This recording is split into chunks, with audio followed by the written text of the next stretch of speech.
on Mythbusters. Let's go. Adam and Jamie light up a festive myth that's tremendous. All I know is this is going to make some little child really happy. Can lights on a Christmas tree cause it to burst into flames? It looks so cheery now. Then Carrie, Grant and Tori make light work of a heavy concept. When does the time-space fabric start to weave around this?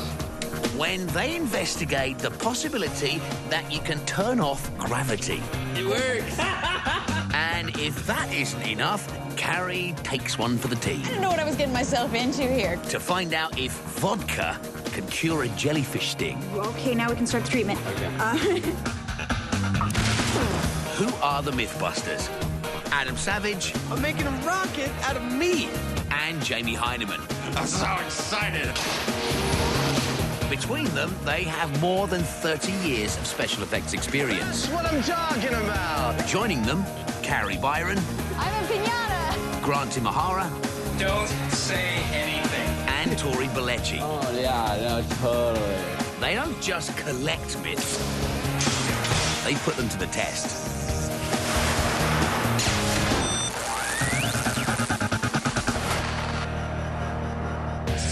Can Christmas lights send a tree up in flames? It's a classic symbol of the holiday season, a tree dressed with coloured lights. But is it dressed to kill? Tree fires are no laughing matter, but can this nightmare before Christmas be caused by simply leaving the lights on? The Mythbusters are getting fired up to find an answer. What's the plan on this one? Well, we get a regular tree and a normal amount of lights, put it on it, and fire it up, see what happens. Right, you know, it occurs to me that we should test several different types of lights, because if there's one that gets hotter than the others, that should be our test platform. Okay, and then if none of the normal quantities of lights of whatever type set that tree on fire, then we need to really ramp it up and put a bunch of them on there. Right, but if your ridiculous number of lights fails to ignite that tree, we're going to have to resort to something other than the heat of the lights. You mean like a short? Exactly. But before all that, the first step in turning the spotlight on this myth is to get a lot of lights. And the lads know where to go. Let's see if store manager Mike can provide any illumination.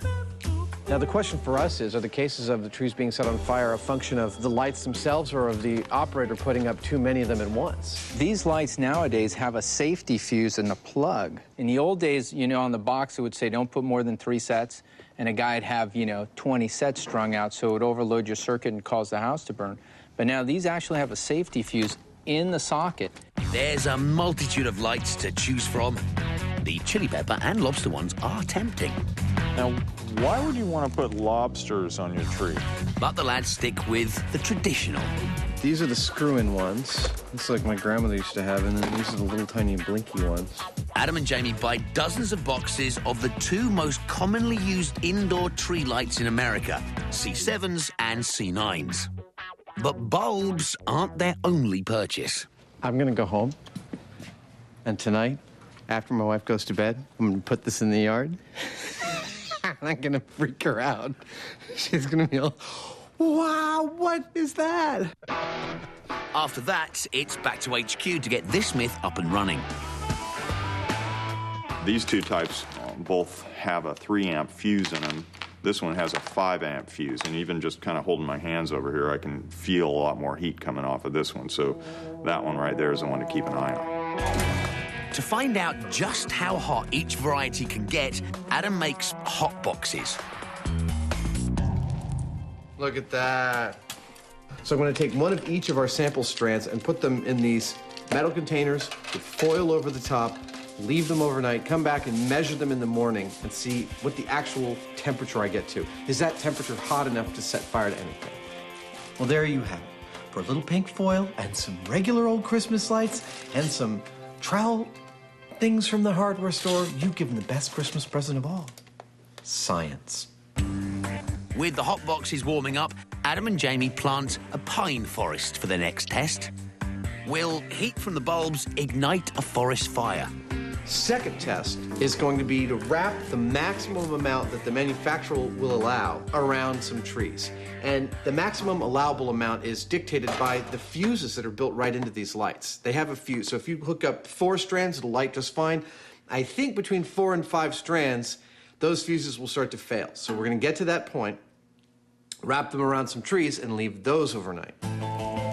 It's one big happy family as Myth-turned Jess joins Jamie and Adam to trim the trees. Yeah, this is kind of an excessive amount of lights for one tree. All right, Christmas spirit in 3, 2, 1, go. I feel like in such a good mood for some reason.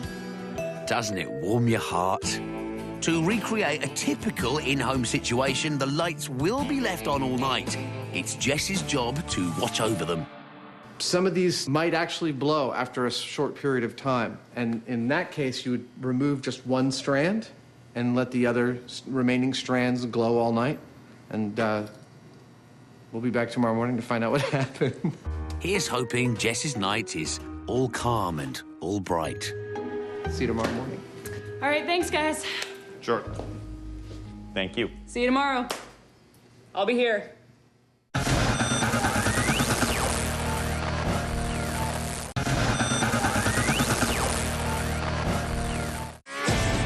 Is anti-gravity science fact or science fiction? Okay, guys, got the next big myth. Have you ever thought it would be cool to control gravity? Yes. Woo! Great. Can't wait. Another one of these. Yeah. Okay, look. There's a lot of credible research going on all around the world. There's a Russian scientist doing a lot of cool stuff with superconductors. NASA, the European Space Agency are all interesting. Yeah, that just pretty much proves that there's nut jobs and fruitcakes all the way to the top. Anti-gravity has long been the stuff of scientific legend. But is it real? Can you flick a switch and turn off gravity? It's these questions our intrepid trio will try to answer. Guess where they're going to start? As with all these fringe technologies, we have the magic of the internet to help us find information. And the Patent Office has issued numerous anti-gravity patents. They don't have to test if they work, but they do have to issue the patent.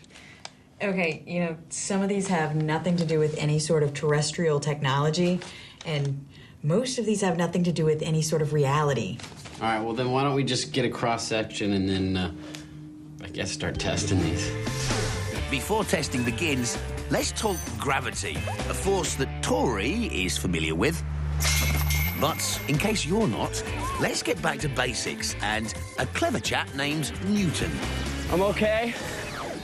In 1687, Sir Isaac defined gravity as the tendency of objects with mass to accelerate towards each other. Because that really big thing beneath our feet, planet Earth, has some serious pulling power, what goes up must come down. But the concept of anti-gravity doesn't just mean avoiding the downs. So an airplane or a helicopter or anything with wings is not an example of gravity modification. Yes, they generate lift, which is in opposition to gravity, but they are not modifying the gravitational field. The team are going to be testing devices that claim to alter gravity. Sounds simple. Where to begin? The anti-gravity device that I'm working on is basically, it's just sort of a floating, spinning top. And how exactly does a floating, spinning top make gravity disappear? I don't know, but I think it takes batteries. According to the instructions, the trick is to get the top spinning above the base plate, which should leave it held in an anti-gravity field. This is how it says to start out. It also says for ages 8 and up. A quick read of the instructions and a change of venue later, Carrie appears to have defied gravity.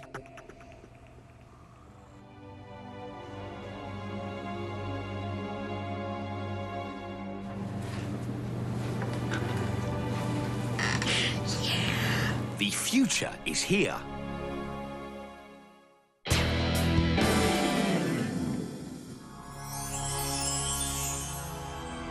'Twas the night of the lights test, and all through HQ, not a creature was stirring, not even a...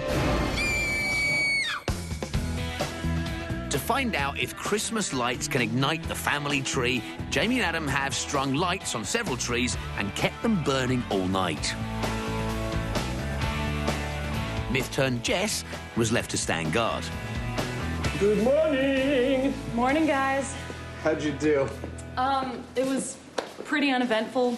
No fires. There were no flames, but it wasn't exactly a silent night. Nothing more than this shop is pretty scary at night. There's a lot of weird noises that go on. Have you ever spent the night in your own shop? No. Adam checks the temperature of the lights in the hot boxes. The 3-amp C7 light showed no signs of damage, but at 175 degrees Celsius, the 5-amp C9s have started to melt. Why, it's a Christmas tree lightsicle. The C9s got hot enough to start melting the plastic and rubber encasing the bulbs and the wires. And that is totally significant to our testing here because that could lead to a wire short. And a wire short very easily means fire. So, normal amount of lights on a normal tree, we get nothing. Let's ramp it up. I agree. I think this time we should go for 500 of the C9 bulbs. And while we're at it, why don't we get a thermal imaging camera and see what the heat distribution looks like? I totally agree. That is an excellent idea. For this test, Jamie and Adam are not following the instructions on the back of the box. I want to bypass the safety measures implemented on the C9 lights and put as many of them as a person could put on a normal household circuit. You forgot one thing. All right, yeah, get my game face on. Let's go. Go. They cover the tree with a fanatically festive number of lights, 500. This test is to see whether a ridiculous amount of lights put on a tree is going to set it on fire. All right, yeah, actually, I think we can stop there. That's the lights. Here's the camera. And the action's about to hot up. This is gonna make this so much fun. Dude, that is too funny. Like some demented elf. Our heat-seeking cameraman is ready. You might want to put on your shades for this one. All right, in 3, 2, 1. Hey, everything went on. I can definitely feel the heat coming off of here.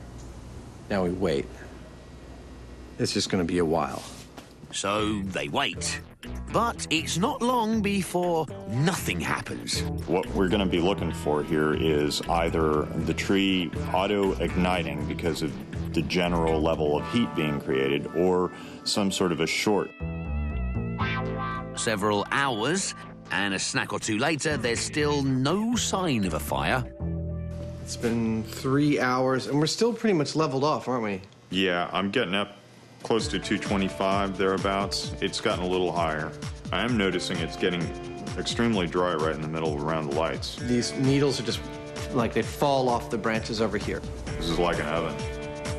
5 more hours and the tree's baked, but not flambéed.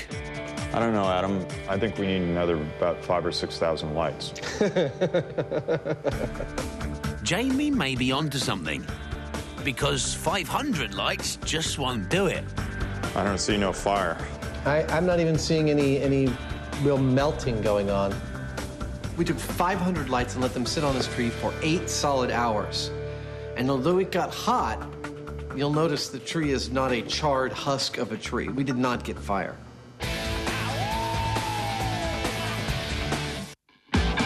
Gravity.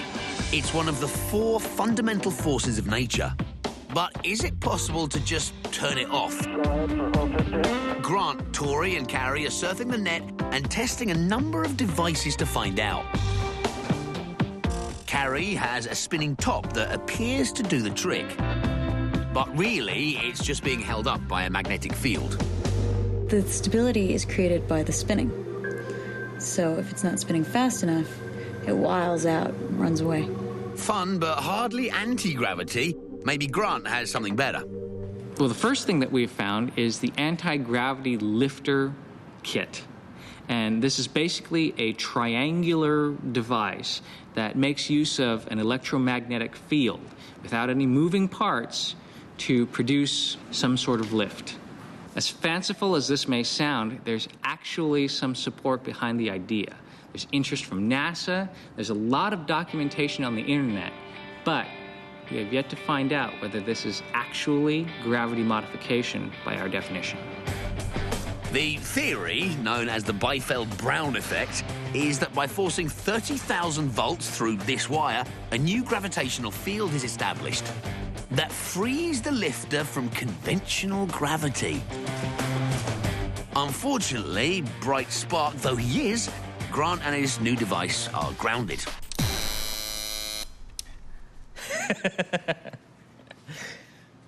Does it say anything about buzzing? Could this build be a bust for big-brained Grant? Several hours later, Tori and Carrie check in for a progress report. Your anti-gravity machine's a little anticlimactic. Hey, just you wait. When this thing's hovering off the table, you're going to be eating those words.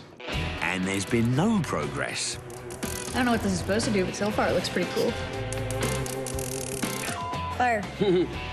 Grant admits defeat and calls the manufacturer for advice. It's jumping across P1 to where R7C connects. And after a few modifications, the team is ready for liftoff.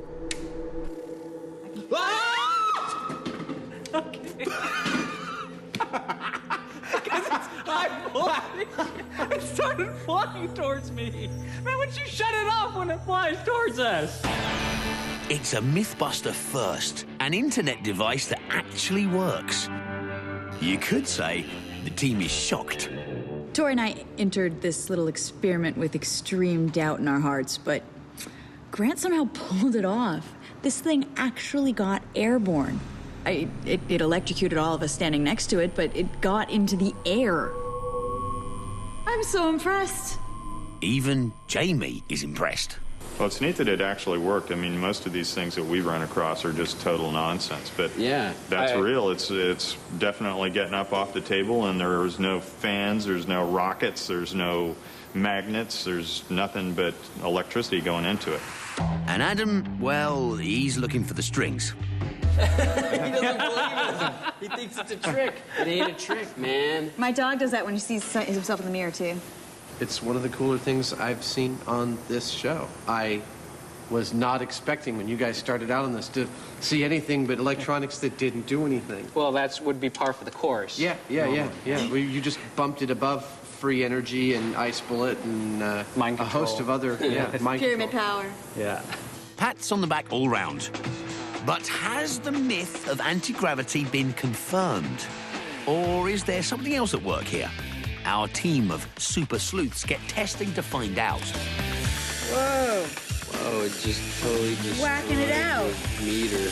Okay, so we know there's a large electrical field around this, which, you know, just by nature of the device, we kind of figured. But that doesn't mean that that's necessarily anti-gravity. So next we should do thrust, and that'll tell us whether it's actually some mechanical form of lifting.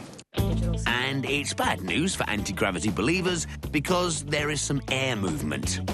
We are getting 1.6 mile per hour of winds, so there is thrust.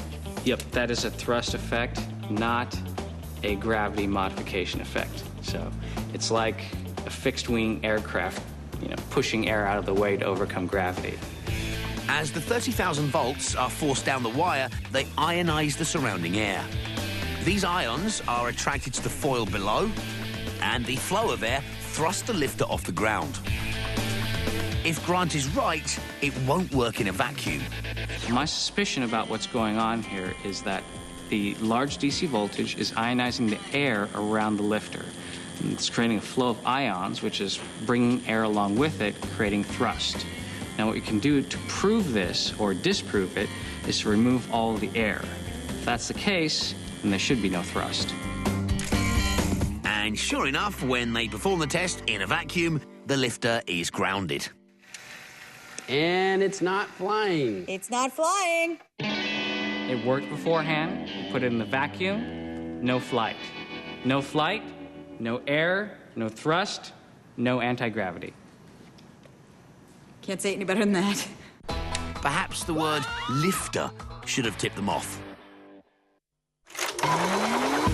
Can leaving tree lights on overnight cause a Christmas catastrophe? Not if the Mythbusters are anything to go by. They put 500 lights on a regular tree, but there was no fire in the hole. Yeah, I'm starting to think that we're going about this all wrong, that what we really should be looking for is an electrical spark. Well, all the lights are fuse protected, though. They're not going to generate a spark. That's true about the lights, but you could still plug too many lights into a standard house outlet by using those 3-outlet adapters. If you tree enough of those on each other, you could overload the house circuit. I think I could do a bench test that will demonstrate whether or not we can get a spark from that kind of arrangement. Okay. Adam gets cooking. Now, the critical ingredients in creating a spark fire from Christmas lights are my old favorites: the old grandma 8-foot extension cord, 18 gauge, a nice clamp-on ammeter for monitoring the amount of power being consumed by the Christmas lights, and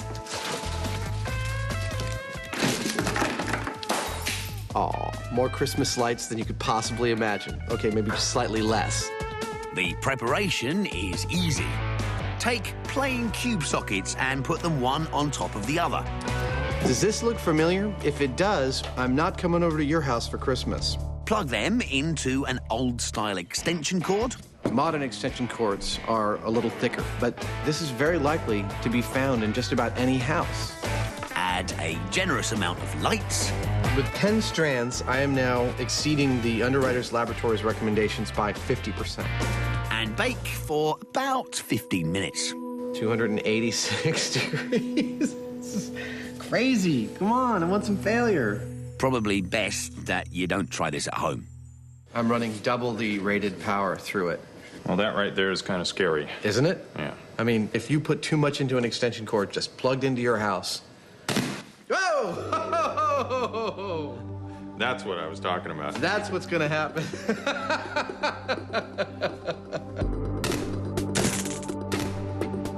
The insulation on the wiring melted, and that made 2 of the wires touch together, and that caused arcing across those wires and a large spark. And in your home, this could be a recipe for disaster. We're demonstrating a totally viable method for too many lights causing a failure, and that failure causing a spark. People get really, really enthusiastic about their Christmas decorations, and I'll wager that a few of you have done this. Now do you see the danger?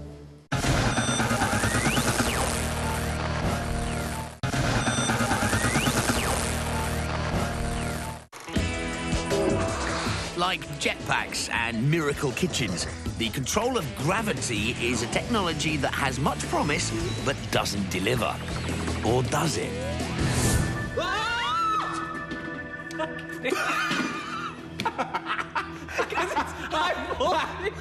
It started flying towards me.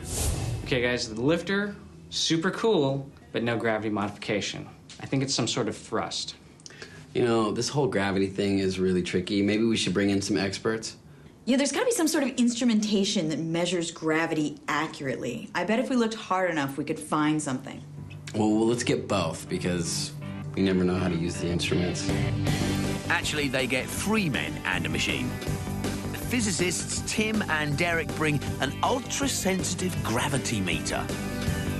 And there's Dr. Bob Jacobson, a professor of physics.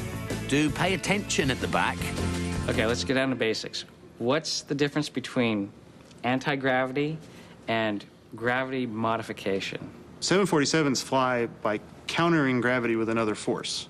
You can fight gravity by having some other force that acts against it. Anti-gravity is canceling it. It's making it go away so that it doesn't act on a particular object.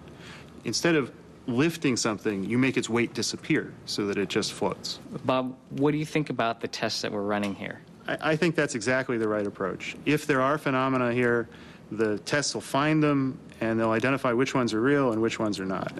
That's the theory. For confirmation that the devices they've tested don't cancel gravity, it's time to fire up the gravity meter. When does the vortex open up and, like, the time-space fabric start to weave around this? 23 minutes.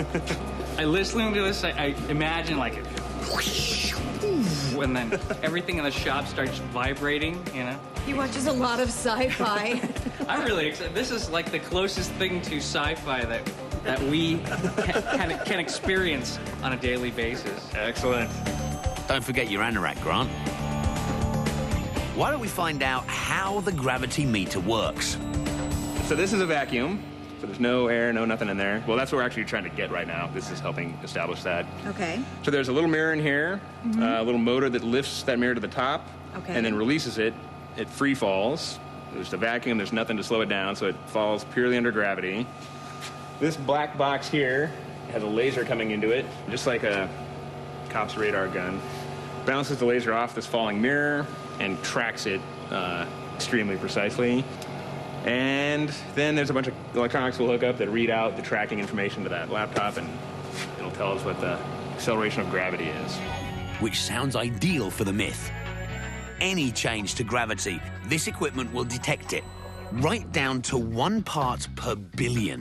What was your analogy for part per billion? I came up with if you took a standard typing paper, stacked it up 300,000 feet, which is roughly, I think I came up with 1,000 Eiffel Towers or 100 Mount Everests, got a stack of paper that big, and pulled out one sheet, we would, just that same kind of precision. We could actually see one sheet out of a billion. So even if it isn't perfect anti-gravity, even if it's just a billionth of normal gravity. A billionth, 1/1,000,000th of gravity, if it can change it, we would see that. To perfect the vacuum that's so crucial to accuracy, the gravity meter has to warm up overnight. And when they come back in the morning, they get an idea of just how impressive it truly is. So during the night, did you record anything out of the normal?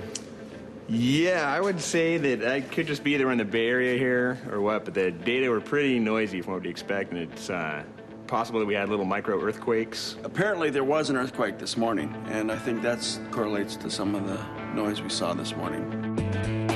The meter not only mapped the effects of local earthquake activity on gravity, it detected tidal fluctuations caused by the passage of the moon. So your instrument's sensitive enough to measure, you know, the moon passing overhead, but what about some sort of real-world example?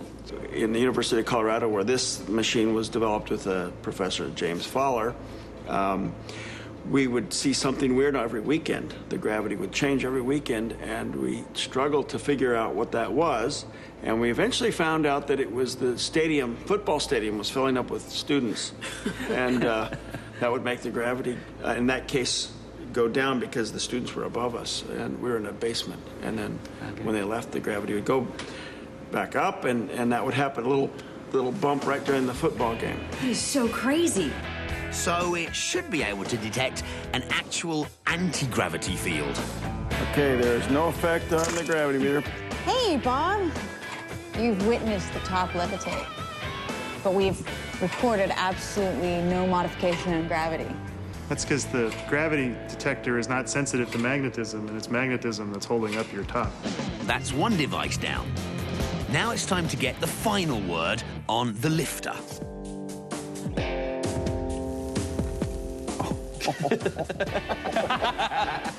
Okay, now you can smell the ozone, and you can Be feel. careful, though, because it's... Yeah, don't get don't too touch close. it. But you can feel the wind coming off. So it's definitely thrust. Sure enough, with the lifter levitating right below the meter, the gravity graph is unmoved. The number this morning was 979-982-924. Yes? 979-982-912. So it's 12 Jumping parts around a per, bit, 12 parts per per billion, and that's within the noise of us all walking around. That's a pretty normal noise level. Do any of our resident physicists have any theories on what's actually happening here if it's not modifying gravity? It's doing the same thing a wing does. It's throwing air down. So how is it throwing air down? It's probably ionizing it at the wire, so it's got an electrical charge in it, and then attracting it down toward that big aluminum foil plate. And once it's moving, it continues on past it. Basically, the lifter falls flat. That gravitometer was amazing. It was pretty mind-blowing how accurate that device was. Yeah, it busted the lifter, but where do we go from here? I do have one more device that I found, but you can't really test it with traditional science. It's the Hamill generator, and apparently this guy was abducted by aliens. They showed him around their ship, and from seeing that, he came up with the designs for this generator. Well, if anybody's already solved anti-gravity, it's definitely the aliens. The Mythbusters have tested crazy claims before. Merry Christmas to us all. Merry Christmas to us all. And they've come across stranger ingredient lists than this. 3 jade balls. A roll of aluminum and 1,000 magnets. Yep. So why are they taking this one seriously? The reason why we're taking this seriously is because he has very specific designs. Designs are always good. So how does this alien technology work? Supposedly, the perfectly balanced cones wobble within the constraints of a magnetic field. It's this dynamic equilibrium that generates an electrogravitational field, causing the alien ship to lose its connection with gravity. I would really wish the aliens were here to show me how to build this thing. With aliens in short supply, Carrie and Grant will have to do. Grant gets the all-important bearings rigged. This is the bearing, and it's supposed to wobble. And it's a little something like this. That's not bad, actually. While Carrie lines the rim of 3 bicycle wheels with the magnets, Tori makes 3 cones from the roll of aluminium.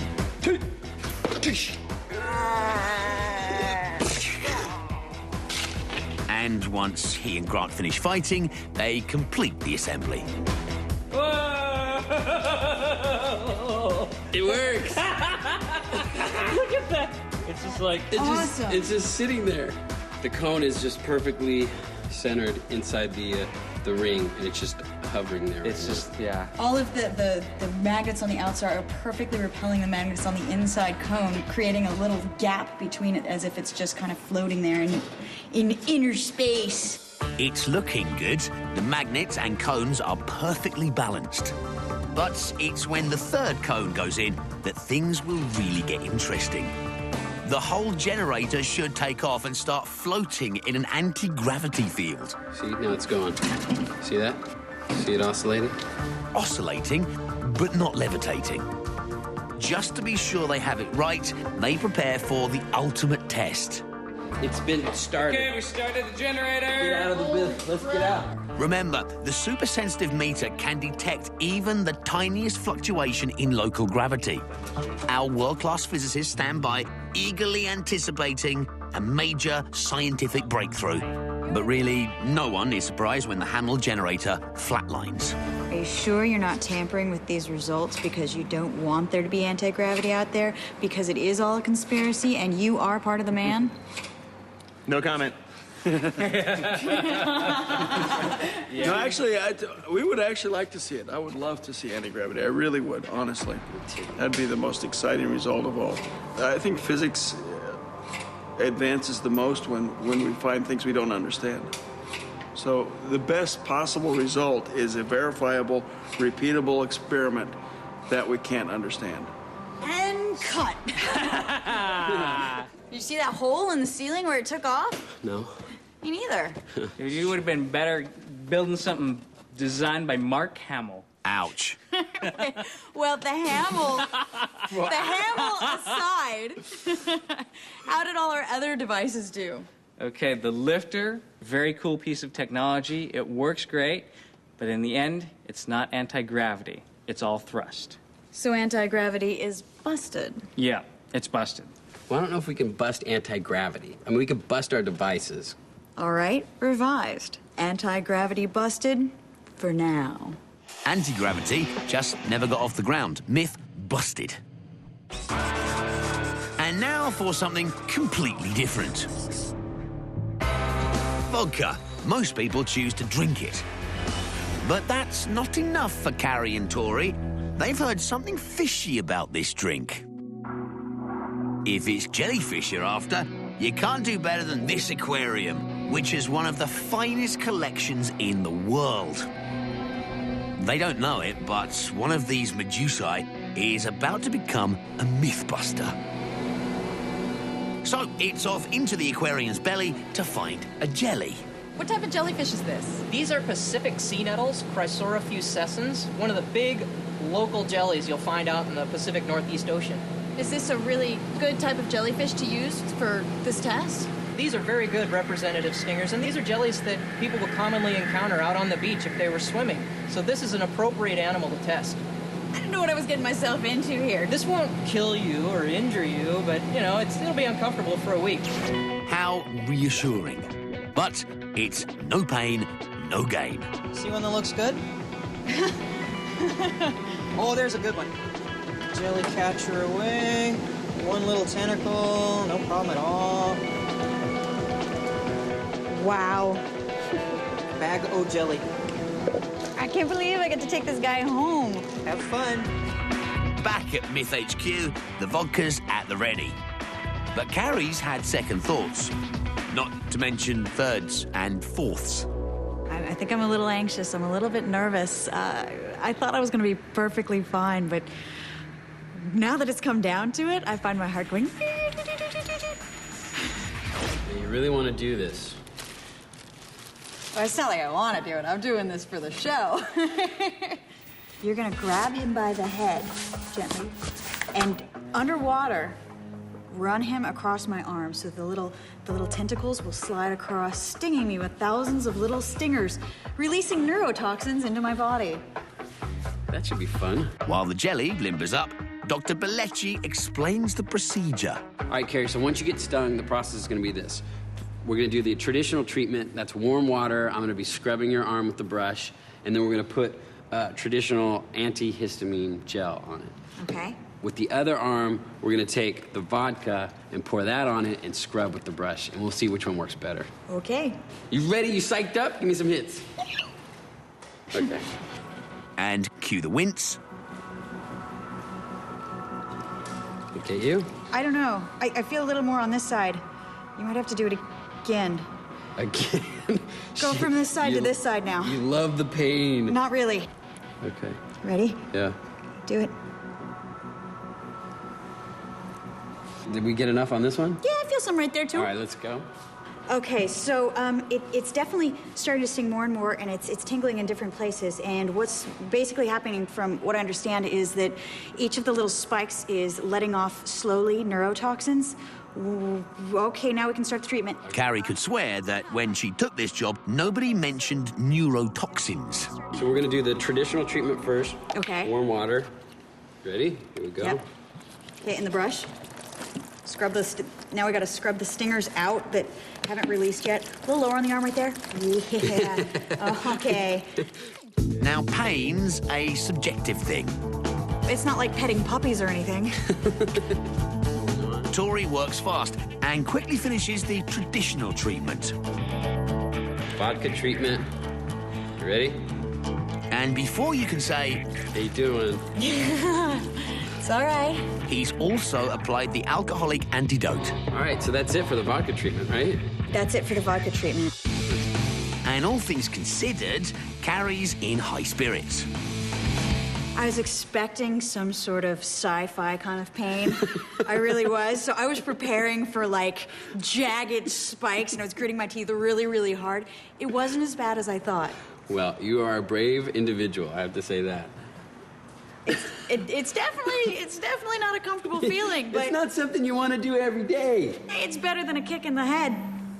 The jellyfish may not have had a ferocious kick, but did the vodka help at all? So as we administered the traditional treatment, I definitely felt kind of good. It was like scratching an itch that really needed to be scratched. And the vodka arm, pretty much the same thing. The only difference was one felt a warm sort of relief and the other one felt a cool sort of relief. As it's progressed, it's been about 2 minutes, and they feel the same, to tell you the truth. It's the same story after several hours. So between the vodka and the traditional treatment for jellyfish sting, which one do you think works better? Both treatments were extremely effective. I really didn't develop a rash. After about an hour and a half, I wouldn't have even known the jelly stung me at all. So vodka as a treatment for jelly sting. Confirmed? I'm completely surprised, but I definitely have to say that the myth was confirmed. I think the vodka deactivated the nematocysts in my arm and left me without an itchy sting. Sweet. Now it's time to take little Titus out to the bay and set him free. You don't want to eat him? Another victory for vodka. Myth confirmed.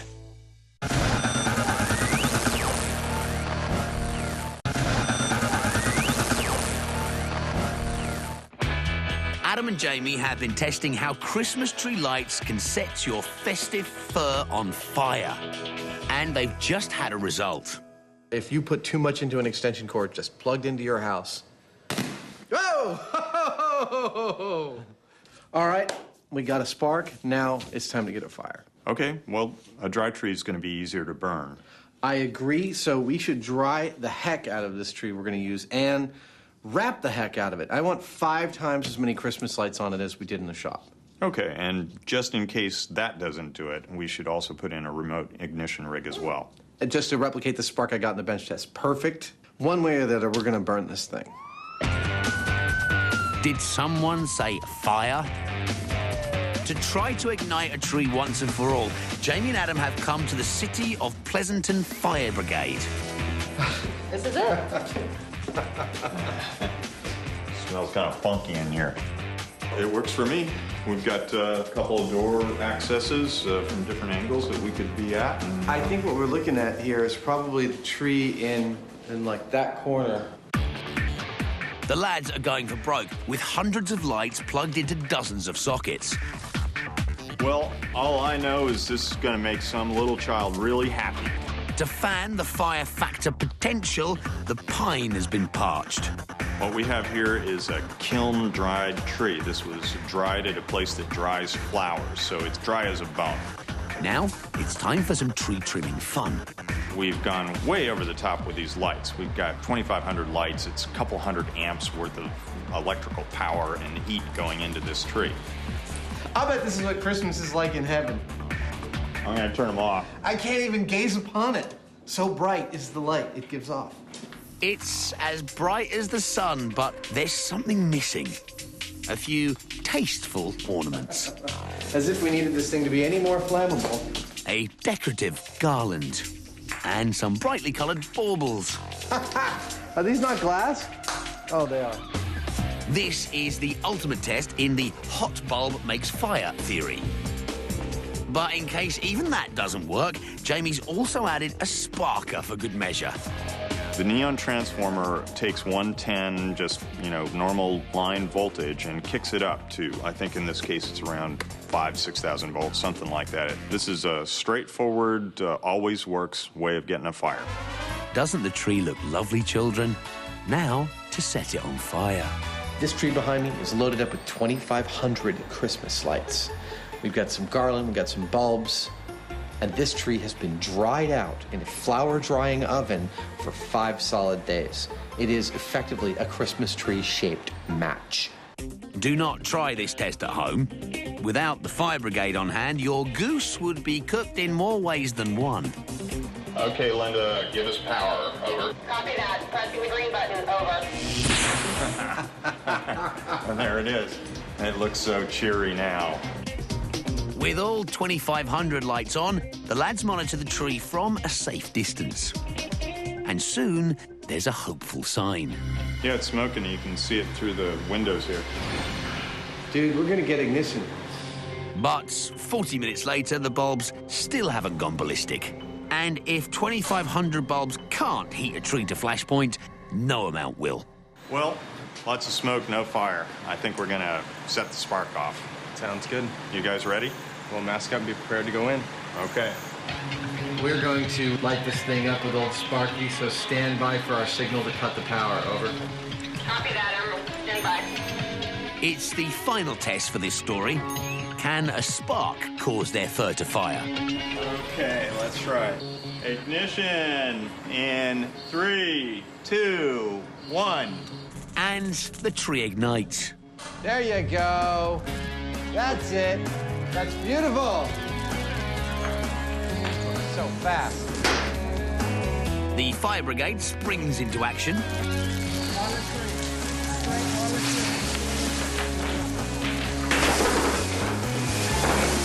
Firemen have the best toys ever. The little tree's branches aren't so cheery anymore. That wasn't an explosion, but it was so fast that it'd be out of control. If it went up, you wouldn't be able to do anything unless you were standing right there with the fire extinguisher. Exactly. At the moment we saw the fire, you're already pretty much too late to get it under control with anything but a bunch of firemen. I was amazed how fast it got out of control. Right. It grows quickly, and there's no other fuel in that room, so it would burn itself out. But imagine if you had drapes and furniture inside, it would continue to grow rapidly. And with that kind of fire, even if you had a like a standard household fire extinguisher, you probably wouldn't be able to deal with it, right? No, a fire like this would grow out of control before you can even go out and get your fire extinguisher. The best thing to do is leave the house immediately. I think this one is totally busted. I mean, we put 2,500 bulbs on that tree, and it was not enough to create the heat necessary to auto-ignite. I agree. It's myth busted. But, you know, that doesn't mean that people should let their guards down, because we did prove that it is possible to overload something like an extension cord with so many lights that you create a short and you could start a tree fire. Yeah, you know, this myth really, I'm amazed, woke up my holiday spirit. I think that we should do a Christmas special. It's one for the future. It is.